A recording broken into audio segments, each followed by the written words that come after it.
Total बच्चे कितने हैं अपने पास? 80। अच्छा, ये टोटल से ये नंबर ज़्यादा हो गया है क्या कम? ज़्यादा। तो समझ लो ज़्यादा हो जाने का मतलब हो गया ये ओवरलैप केस आ गया।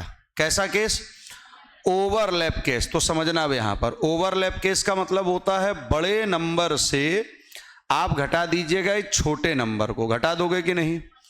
और जैसे ही आपने बड़े नंबर से छोटा नंबर घटाया, समझ लो ये केस कैसा हो गया? ओवरलैप। तो उसके बाद आपको -2 और घटा देना है। कितना घटा देना है? -2। तो 95 से 80 गया कितना? 15। और 15 से 2 चला गया कितना? 13। तो फाइनली आंसर हमारा कितना आ जाएगा? 13। कैसे जानोगे? टोटल नंबर आया 72, ये बच्चे कितने थे? 100। तो इसका मतलब डाटा कम है आपका। यहाँ पर टोटल नंबर थे 80 और यहाँ जोड़ने पर कितना आ गया? 95। तो डाटा हो गया ज़्यादा। अच्छा, इस वाले में देखो, इनको जोड़ो। अच्छा, दोनों को, इन दोनों को जब आप जोड़ोगे तो कितना आ जाएगा? 90। और बच्चे कितने हैं? तो 90 के अगर 90 आ गए तो भैया कितने? 0। मतलब तीनों में अंतर समझिएगा।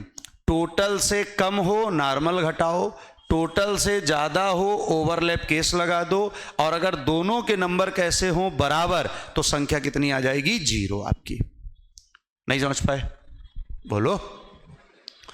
तो अब हम सवाल बोलेंगे, आप अपने आप समझ लें कि ये ओवरलैप केस है या नॉर्मल केस है। ठीक, और डायरेक्ट ऐसे आंसर दे देना आप। मान लो बंदे हैं अपने पास 50। कितने? 50। और ए बाएं से है आपका 22 और बी दाएं से है आपका 25। बताओ 22 और 25 कितना होता है? 47। और बच्चे थे कितने? 50। तो बच्चे कितने? 3। तो नॉर्मल केस हो गया।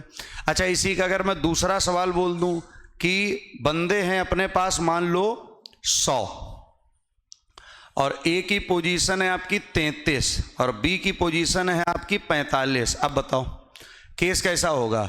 ओवरलैप या सिंपल? भैया कैसे सिंपल होगा? इनको जोड़ लो दोनों को, इन दोनों को जोड़ो, कितना आएगा? 78। और बच्चे हैं टोटल कितने? तो 100 से 78 अगर हम कम कर दें तो कितना आ जाएगा भाई? अगर इसी सवाल को हम ऐसे कर दें, टोटल बच्चे हैं 80, ए है मान लो आपका 75 पर और बी है आपका 10 पर, तो इनको जोड़ो 85। केस कैसा हो गया? ओवरलैप। और बच्चे थे कितने? 80। तो 80 माइनस करके माइनस कितना? 2 कर दो, कितना आंसर आ जाएगा? 3। और इसी को मान लो हम अगर ऐसे कर देते, तीसरा पैटर्न कि टोटल बच्चे हैं 40 और ए है आपका मान लो 22 पर और बी है आपका 18 पर। अब बताओ, तो 22 और 18 40, 40 40 कितना हो जाएगा? 0। कर लोगे कि नहीं? आपका लिखो इसी का नेक्स्ट पैटर्न।